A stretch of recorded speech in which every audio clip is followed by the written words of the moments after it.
Welcome to the HR Uprising Podcast. This podcast series explores HR hot topics and challenges through conversations with relevant experts and real-life HR, learning, and OD professionals.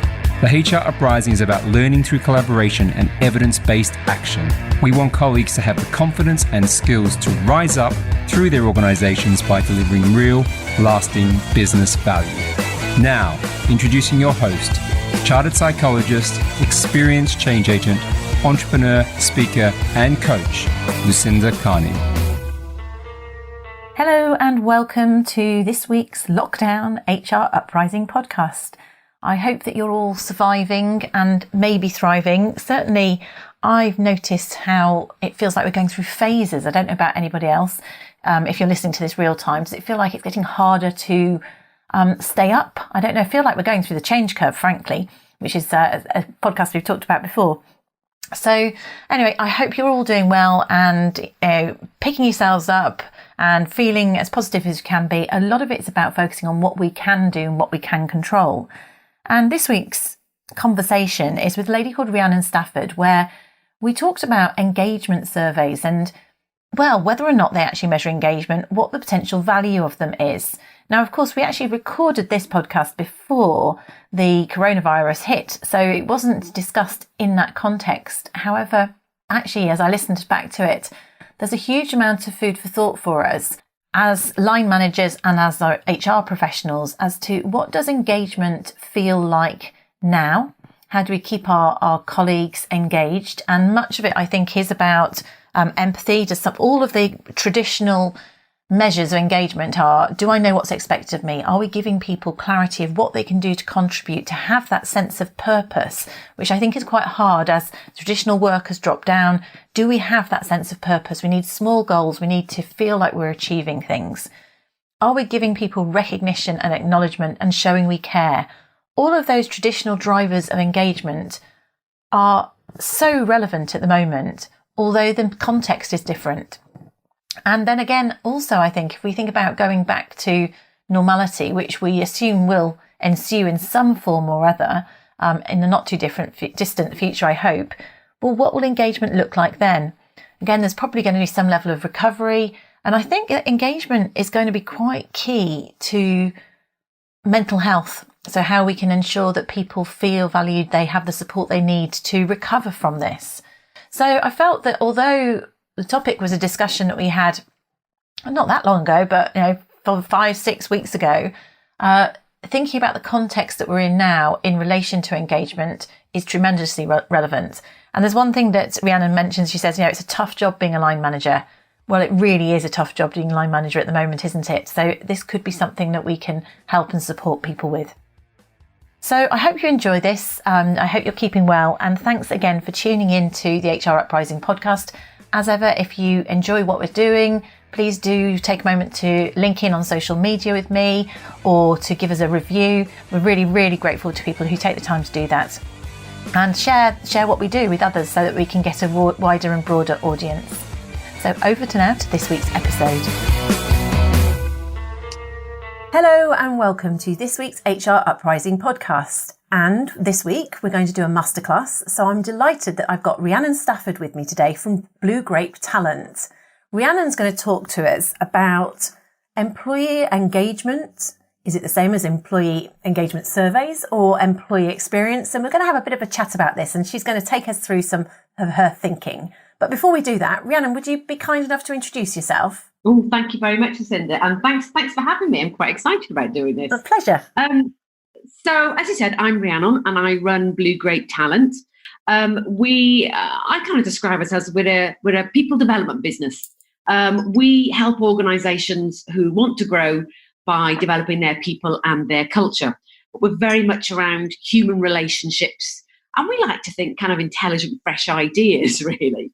And so employee engagement, and more specifically the employee experience, is really at the heart of what we do and what we believe in at Blue Grape. Yes, so it was an interesting this one, wasn't it? Because off air we were having a bit of a chat. I certainly, back in the day, about 15 years ago, the company I worked at, we actually used to run the Gallup employee engagement survey, and we had a bit of a debate about that. As to, certainly, I wish I'd claimed that they made an awful lot of money out of that. So yeah. I guess I'm intrigued here. So what would you define as the difference between employee engagement, the surveys, employee experience? What's your thinking here? Well, we have started to almost kind of see the whole engagement. How do we engage people? Oh, it's all right. We do engagement because we do the survey. And a bit like you, Lucinda, I was exactly the same back in my corporate days. I was the one that spearheaded, we must have an employee engagement survey. You know, we did it once a year and it was a big event and it took up lots of time, energy and effort. But really, I've started to kind of realise, well, as human beings, we're not engaged by a survey, are we? That seems so obvious to say now. Yeah. What's the difference? See, I think employee engagement, being engaged, is kind of the output. But the thing that drives that engagement really is our experience as an employee. And when we talk about employee experience, I kind of sum it up as really the sum of all the perceptions and thoughts that employees have about their interactions with their employer. So it's kind of, well, it's all inclusive. Your experience is what you feel about working for your employer. Whether you feel engaged or not really depends a lot on your experience.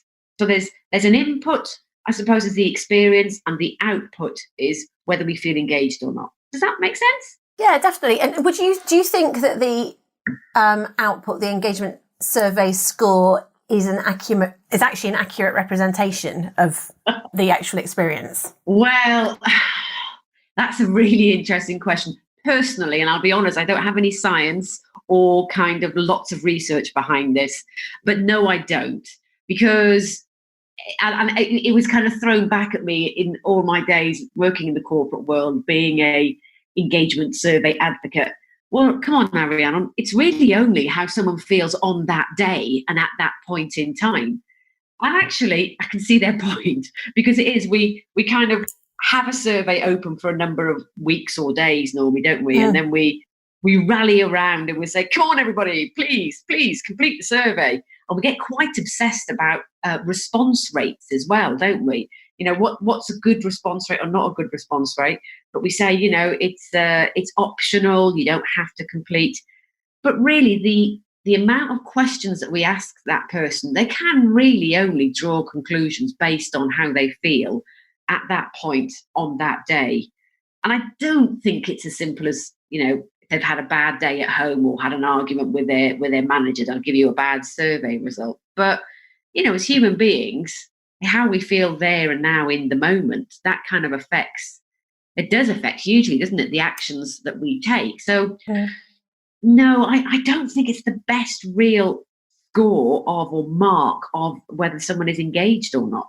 Yeah, maybe because it's. I was just thinking about when we do things like 360 feedback, and if I'm prepping someone for the feedback, I'll say this is a point in time. Someone, you know, their feedback could be influenced by their most recent, the recency effect, their most recent interaction with a person, and it's not necessarily the whole picture. So I definitely see that sort of annual surveys would have that. That is a criticism we could aim at, annual surveys.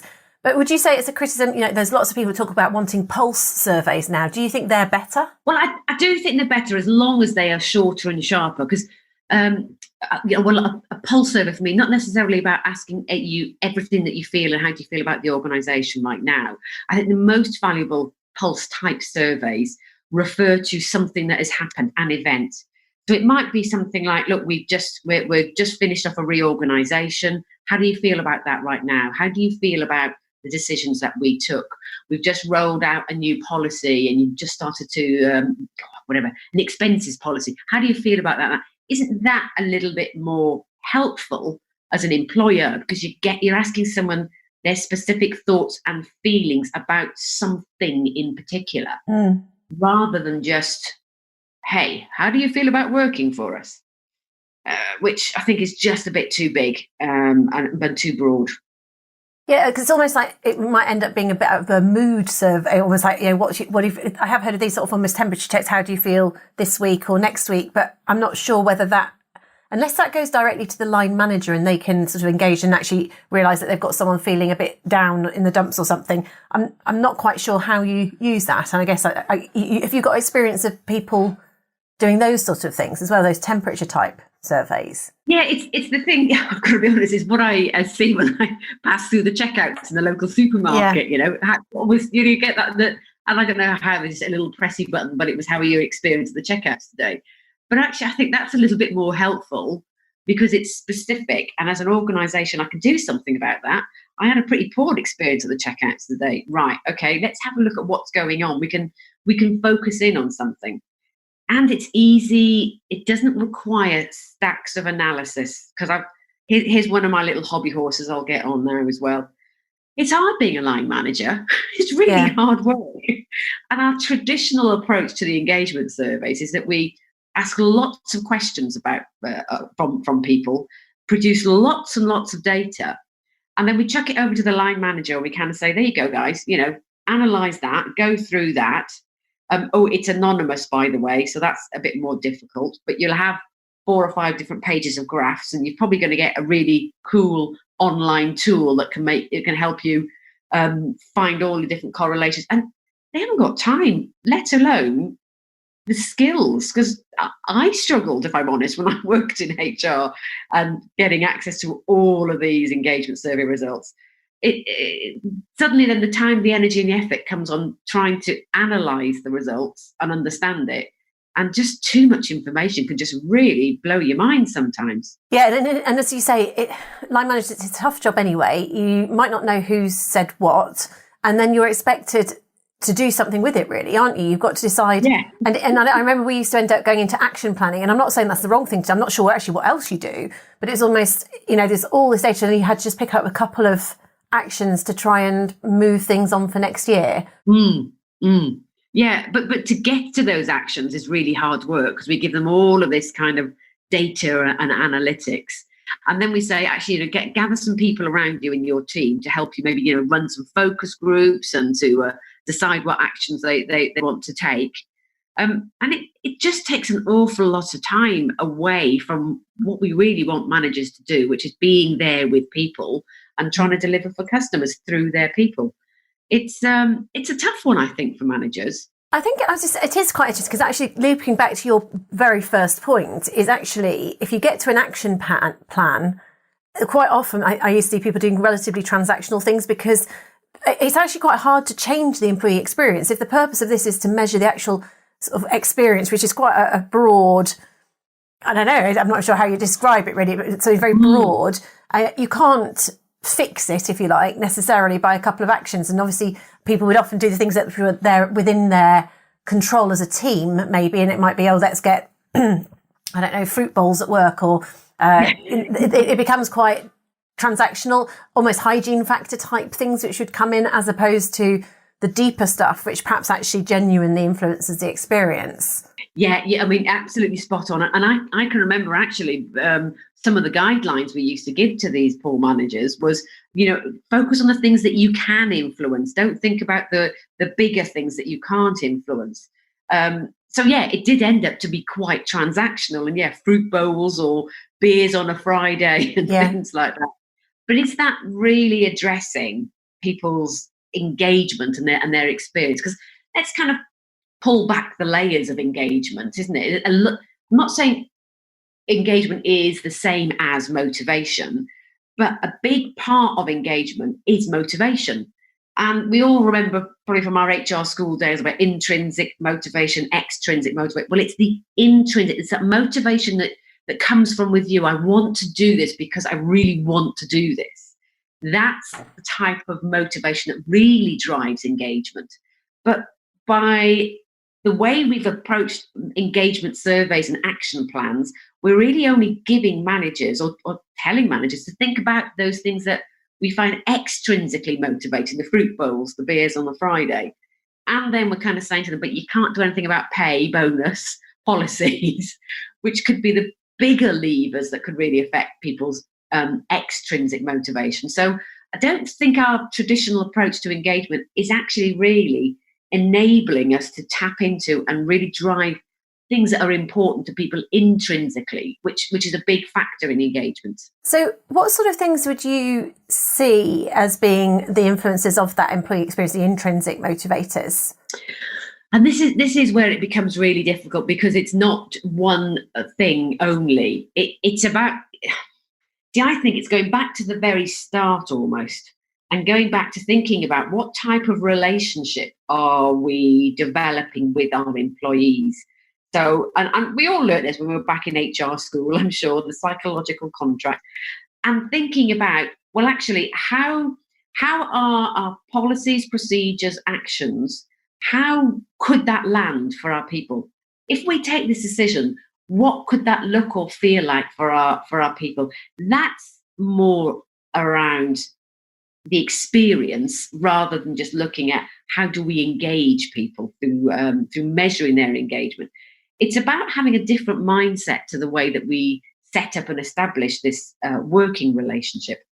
And I'm starting to hear a lot more these days, and it's really positive, I think, about recognizing that, well, employees are human beings for a start, and human beings, we're stuff full of emotion. We make mistakes and we make the wrong decisions, and we don't always do what we're necessarily kind of told or think we should do. But we don't necessarily allow people to be human beings at work anymore. I don't know if you've heard around, there's a lot of humanizing the workplace, a lot of kind of thoughts coming out around there. I haven't. I've seen lots about put the human back into HR, but not so much the what's humanizing the workplace. Well, I think it's kind of, for me, I would say it's the same kind of thing. Yeah. Recognizing that employees are human beings, and for a start, human beings are all individual. So back to one of my little hobby horses, I suppose, with engagement surveys, we make everything anonymous, don't we? Because we say we want to protect your feelings and your thoughts. You know, we want you to speak out and to be honest with us. Well, I think that in itself kind of sets a bit of a tone for that psychological contract. So we want you to be honest with us, so we'll make this anonymous. And how many times I used to have people say to me, "Oh, but I'm sure you recognise who I am from my IP address, or the number of people in HR that might sit in this age category." But we're setting up already this kind of distrust between the employee and the organisation. Why do we have to go out and say this is an anonymous survey so you can be really open with us? What's the first thing that springs to employees' minds? Why is it got to be anonymous? Why are you going to find out what I'm going to? That, I think, doesn't help, and that doesn't help people feel like human beings. It helps them feel more like numbers or statistics on a spreadsheet. And I suppose I was just thinking about, there's a slight tension where we've talked about things on other podcast episodes where you might want to be data driven or evidence driven on something, and a survey. Well, I don't know if it matters actually whether it's anonymous or not in that context. You could use it as evidence of something if you wanted to benchmark something or move it on. So I can see how that works. But to your point about the anonymity, in an ideal world, that you want to have a feedback culture where people feel quite comfortable to tell you how they feel, and so and almost tell you how they can feel better or otherwise. And so you're suggesting really that actually that style, although I guess you get some data out of it, it may actually perpetuate a less positive or a distrustful culture. Yeah, absolutely. And just the nature of the questions also that we ask, I think, can drive that less positive culture as well. We're asking you to comment on what you think about working around here and what you think about your manager as well. Now, those two things doesn't necessarily drive engagement. Engagement is it's individual, isn't it? This is part of the let's treat people like human beings and individuals. We're all engaged by different things. But going back to the days of Gallup, they came up and decided that these are the common themes that if we get this right, everybody will be engaged. So that assumes a one size fits all. And we know human beings are not one size. So I also kind of challenge the type of questions. Why do we need to ask people how they feel about working around here? Why don't we try to better understand and ask them, what do they like doing? engage them. So I think it's a different type of questions, because I think you're dead right, Lucinda, with the number, the data. That's the kind of world that we live in. We do need to be data driven. So whereas I'm not saying forget engagement surveys altogether, but if you do want to do them and do need to do them, let's think differently about the type of questions that we ask people. And isn't it more helpful and, let's say engaging, if we ask people about what they like, what engages them, what their aspirations, their enjoyment. And if we understand that on an individual level, rather than just generally, how do you feel about working around here and your manager? Yeah, and I liked that question that you gave as an example, because that's involving them in the future, as opposed to that's what's the status quo, and almost setting you up to be critical as well. Yeah. It's actually thinking, what would you like more? It's almost appreciative inquiry. How can we be even better at what we do? Or that sort of approach. Yeah. And if we start it from the mindset that everybody is an individual because they're human beings, and everybody likes something a bit different. So rather than assuming this is the checklist that we need to comply with to make everybody engaged, let's start off with thinking, well, they're generally good things to do, but everybody is an individual. What if I, as the manager, get to know what each individual in my team really finds exciting, challenging, enjoyable, and try to manage the work so that I'm tapping into their strengths really and what they enjoy doing, rather than just asking general stuff about working in an organisation. I mean, and that's when you are really getting into something then, and in a smaller business, often you often do know people personally. I'm not saying you don't in a larger business, but what you do end up doing is by understanding where people have key skills or otherwise, you can use people more you need to get more things done in a small business that are broader than someone's job role quite often. So finding out that someone actually quite likes teaching themselves from YouTube videos could be a really useful thing to know, and because you can utilize that knowledge. So I think perhaps in some small businesses, you can be better at that. But in a larger business, you don't necessarily, because the job is more defined, narrower by that sort of result, you don't necessarily get to understand those nuances as to what gets more out of somebody, what that person's passionate about, what gets them up in the morning.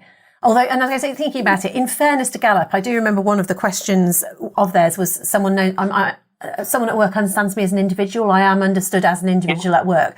So of course that is what they're trying to get at, is does your manager have that understanding of you personally as to what gets best out of you? Yeah, it does, isn't it? And I had the ability to use what I do best every day. Yes. Question. Yeah, absolutely. So why don't we help managers be able to do that rather than focus on an engagement survey? Completely. So focus on how managers can build the skills to engage others, which is about making sure that they're not just being task oriented, they're actually helping to tap into these individuals' key talents, I guess, is it, and trying to bring them to life. Yeah. Again, because we come back to it, the line manager's job is blooming hard, isn't it? And I'm not saying this is the only solution, but a what if for 1 year you didn't run an engagement survey, but use that budget to focus on developing your line managers to be better leaders. Now, that's not going to solve the world's problems, I appreciate, but it's what if? What kind of difference might that make? Because actually, rather than treating the symptoms, you're actually going to, in principle, if that does impact on the experience, the employee engagement, you're actually going to have a better. You might not be able to measure it because unless you can get a free survey, but you know that you're actually working on the things that are going to make the difference, and that's kind of your point, isn't it? That we've almost become too focused on the output of the survey itself, the tool to measure, than actually the inputs that make the difference. It's measuring the symptoms. There must be a medical analogy there. It's almost treating the symptoms rather than getting the underlying drivers of health within an organisation. Yeah, absolutely. And I've got a lovely friend who's a nurse, and actually we have numerous discussions about why medical world is trying to move away from diagnosis and then treatment to generally understanding what's happening and treatment, even without a diagnosis. Because it doesn't matter what it is, but we can see what the symptoms are, what help would that diagnosis actually give us. Now, don't. This is. I'm by no means a medical practitioner, so I don't want to kind of move into that area. But I have some very interesting discussions with a friend of mine who's a nurse who's talking more around the profession has just become far too dominated by, or dominated by, we've got to get a diagnosis before we do anything. Well, we can see what's wrong. The leg's hanging off, so let's treat that. It made me, this might be a little bit of a detour, but we'll not go off track too much. But I was just wondering about the link between well-being, because we've on that medical, and employee experience, and how different they are. I'm not sure. Have you got a view on that? No. Well, I think well-being is greater than just the employee experience, but we spend that amount of our life in work, that much time in work. Absolutely, the experiences that we have at work is it has to have an impact on our well-being as well, doesn't it? And well-being in itself has become a little bit transactional. I think I see people talking about what well-being initiatives are you going to run? Well, yeah. Same problem, isn't it? Yes. Yeah.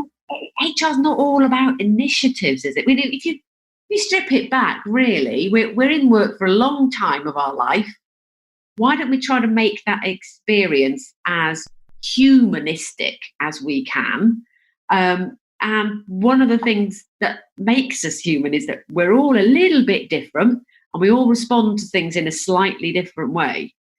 Why don't we just try to upskill our managers so that they understand that, and then make policies so it's okay that we all do respond to things in a slightly different way, and encourage managers to be able to be that, to respond and to react to things in an individual way, rather than just like conduct, disciplinary policies.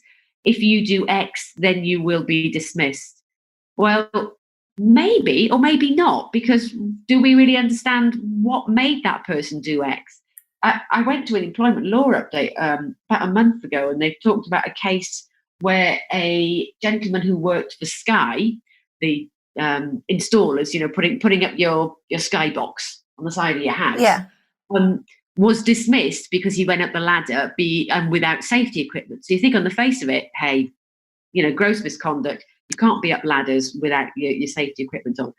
But when they kind of scratched beneath the surface, the tribunal found that he was dismissed unfairly because his wife had left him a couple of weeks ago, took the children away. He had a history of mental ill health, and there was all of that was an underlying reason that contributed to him acting in that way. But sometimes with our policies, we can be very black and white.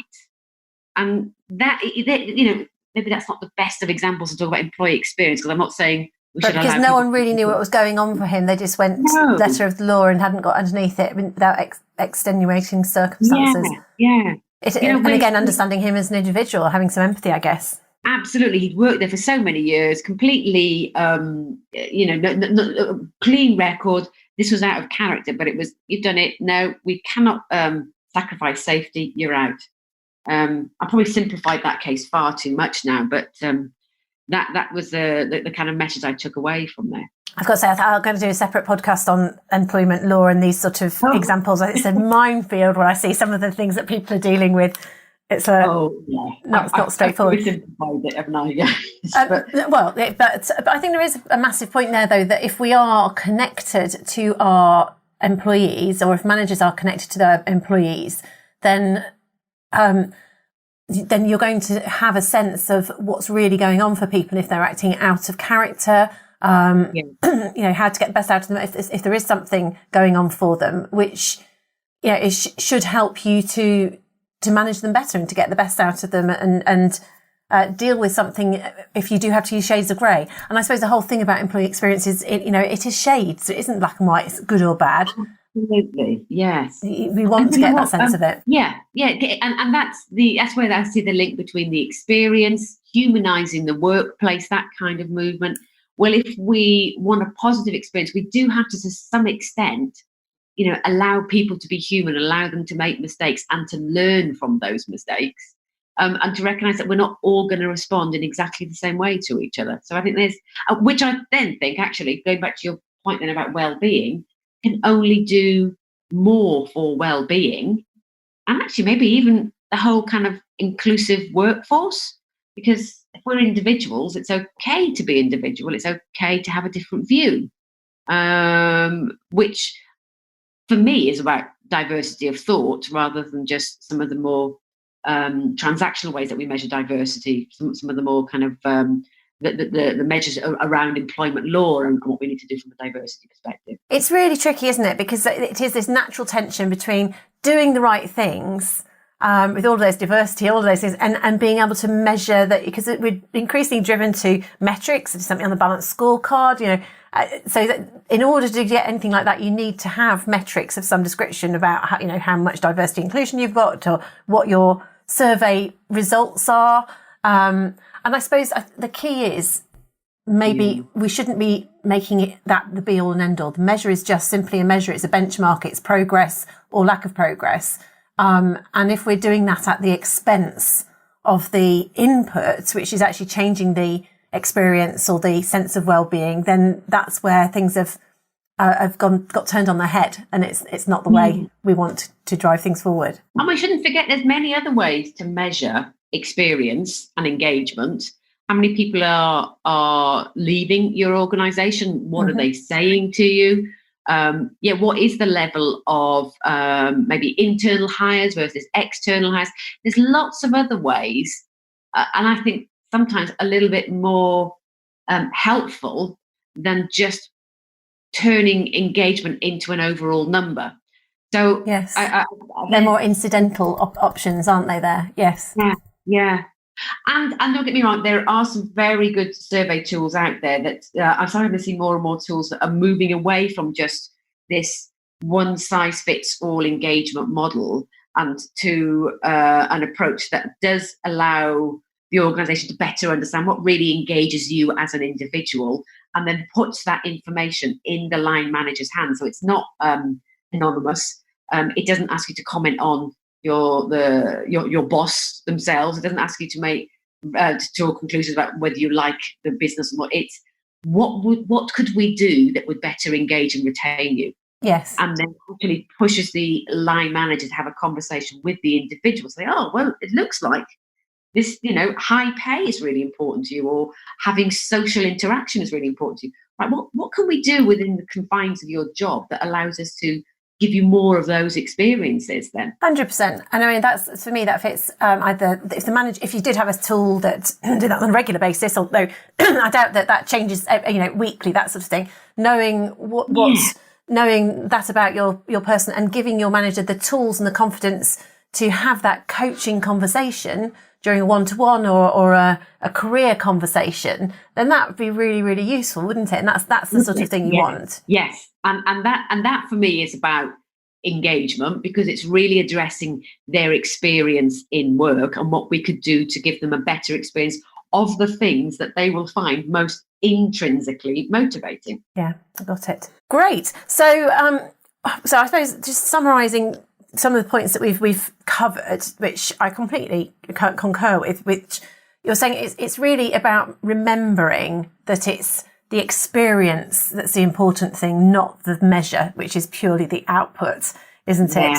And then you said about in terms of the surveys, the traditional once a year survey is a bit like the once a year appraisal. It's all that sort of thing. Actually, is that giving you what you need, when actually there might be different types of surveys in terms of frequency, but also in terms of the questions that we might ask, in terms of making them more future focused or future oriented? Or also you said about specific surveys in relation to events. I thought that was a really good point. If you want to say they've got a specific purpose as opposed to very general. That's it. One of those. Yeah, to give you insight into something in particular rather than just generally stuff. Yes. And I like the fact that you made the point also, which is that there's other ways in which you can measure how engaged how engaged you are. So you don't have to have the survey. You look at attrition, I guess there's sickness absence, there's uptake on things, there's referrals, all those sort of things are really valid ways in which you can see how engaged your organisation. It could be in things like, I don't say ideas, isn't it? When people do it, lots of things that people take up on, which is valid too in terms of those things. And then your sort of like suppose, suggestion or challenge to an organisation is, if you're spending money on an annual survey, what if you took that money this year and invested it in management development for a change? Absolutely. Wouldn't that get you a better outcome? I was talking to actually my old coach the other day, and he'd said around one of his companies he works with spends almost about £200,000 a year on a survey. And he challenged them in that way. Gosh, what could you do if you put that in your leadership development budget? Oh my gosh, we could do so much. Yeah. Yeah. What's stopping you? It's a heck of a lot. Yeah. It is interesting, isn't it? No, I mean, I remember the business I worked for was Gallup's smallest customer in the UK at the time, and I think they spent 100k a year. That's quite a decent amount of spend. That's quite a lot of management development you could do there, isn't it? Yeah. So I'm thinking my days back in the corporate world. God, if I had a budget that big, I'd be ecstatic. Absolutely. I think that's been really interesting, Rhiannon, in terms of the points you've made there. Is there anything else you want to add in terms of this that you summarise it? Well, the only other thing is a takeaway, because again, this is just my thoughts in my head here, I suppose, is because let's think about how we are treating consumers these days. It's all about getting to know your customer and your consumer. I'm actually sitting here genuinely now. My work today is my ideal client avatar that I'm trying to develop. We're trying to find out so much more about our consumers and our customers to try to tailor our products and services to them.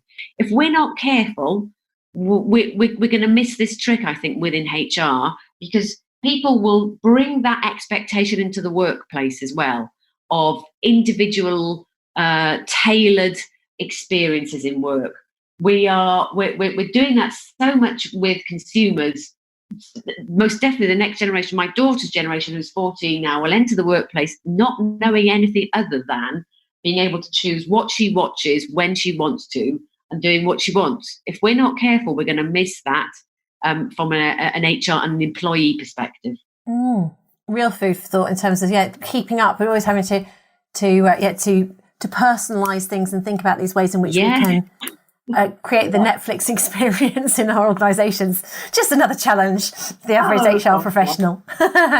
Yeah, there we go again. But that's what our employees of the future are going to be used to. They'll have grown up with that. Yeah, you're absolutely right. Rhiannon, thank you so much. It's been great chatting to you this afternoon. If people want to get hold of you, do you want to just let people know how they can get hold of you? And obviously we'll put these details in the show notes. Well, you can find us online, bluegrapetalent.co.uk. That's probably the easiest and the best place to start off with. Or drop me an email if you fancy, obviously be the hard one, because it's Rhiannon at bluegrapetalent.co.uk. I'm sure somewhere within your literature, Lucinda, you'll have my name spelled. It'll all be on the show notes, yeah. You're on social media, are you active on, I know you're on LinkedIn, aren't you? I'm on LinkedIn in particular. I'm going to show my maybe a bit my age here. I'm starting out on Twitter. I probably missed that, but yeah, you can find me on LinkedIn. I'm there most days, definitely. Brilliant. And if there's anybody out there that knows a lot about client avatars, I'll happily do you a swap. A swap, please. That seems like fair exchange, no robbery. Brilliant. Well, it's been great having you on. I thought I've really enjoyed having a conversation about this. I think it's some food for thought there as to how we can all bring employee experience to the fore and just be cautious and mindful about how we're using those surveys in the best way. Are they getting these as the outcome we're after? Yeah, absolutely. And thank you. I've really enjoyed chatting with you too. Super. Thanks, Rhiannon. Thanks. Bye now. So I hope you enjoyed this week's episode and I hope you're keeping well.